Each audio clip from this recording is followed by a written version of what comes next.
Hi guys, this is Second Perspective. We'll be doing a review, spoiler-free, as always, on Blue is the Warmest Color.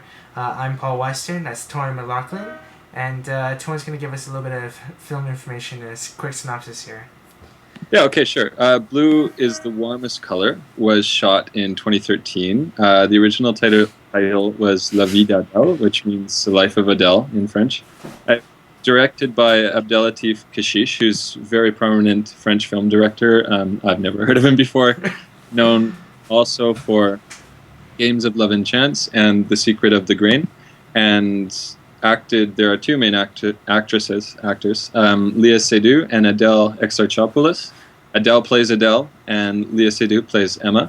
And basically, Blue is the Warmest Color is a film about love in which Adele meets Emma, and Emma changes Adele forever. And is about homosexual love, heterosexual love, love in between, in the spaces in between men and women, not knowing, and love as a whole. Love, mind, love in every direction and of every color. Specifically blue, though. So, in terms of strengths that I thought this film had, far and away, the performances were fantastic. For me personally, Adele was especially interesting. I haven't seen an actor have sort of that kind of ability to put the exact emotion I feel like the character's supposed to have on her face. And we see her face a lot in this 3-hour film. I thought this film did something really interesting stuff in terms of shot selection and sort of working with film language. It uses a ton of close-ups and sort of manipulates the whole idea of not showing establishing shots for a long time to create this sort of disorientating effect sometimes. So it really screws around with film language for those kind of people that are interested in that. It also plays with a sense of time. It plays a lot with a sense of time and sort of this omission of information to sort of create tension and intrigue in scenes that normally probably wouldn't in other films. So the filmmaker is quite clearly intelligent. Some issues with some of his other methods, but we'll talk about that later in discussion. Very quickly, in terms of weaknesses, the film is 3 hours long. Right, 3 hours and 7 minutes. Yeah, so it's a very long film, and I couldn't watch it in one sitting. I had to take a break. But even when I did do that, it was still on my mind, and I was still thinking about the characters, so that's something to be had. And as well as, there's no big sudden twists or explosions or anything. The film definitely focuses on sort of the finer details, the finer details, the smaller moments. And so someone looking for something that's much more sort of plot-driven will probably be dissatisfied with this film. However, I think I would give it a very solid B+. What about you? Yeah. I'm sort of divided. I think that the film was strong for the reasons that you noted, and I think it was weak for the reasons that you noted too.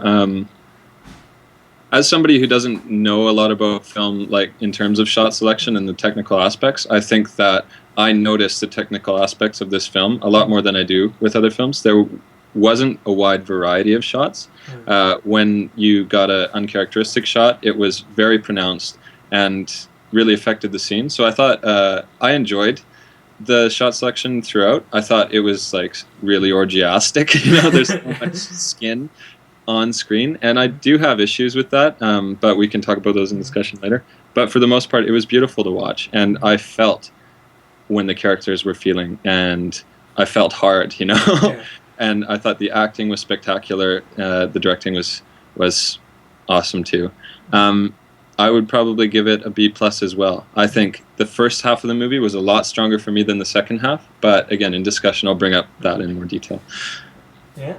Awesome. So, Torin and I have, as you may have noticed, been trying to work on our sort of... Try to keep it brief, yeah. Yeah, very brief. So, concise. Yeah, but we will be talking a lot about the different things in discussion. I mean, it is a 3-hour film, so there's plenty of for us to talk about. One thing we're also going to talk about is sort of the idea of whether we think, do the ends justify the means with art? Because there is a sort of a director controversy with the actors basically saying they would never work with him again. And like the crew also spoke up and stuff. So it's like, are you willing to basically down the relationships you have with most people in order to make a film that wins the highest achievable award in Cannes, right? So that's something that we'll be discussing. Hopefully you'll join us. But yeah, until then, I'm Paul. That's Torin, and we'll see you soon.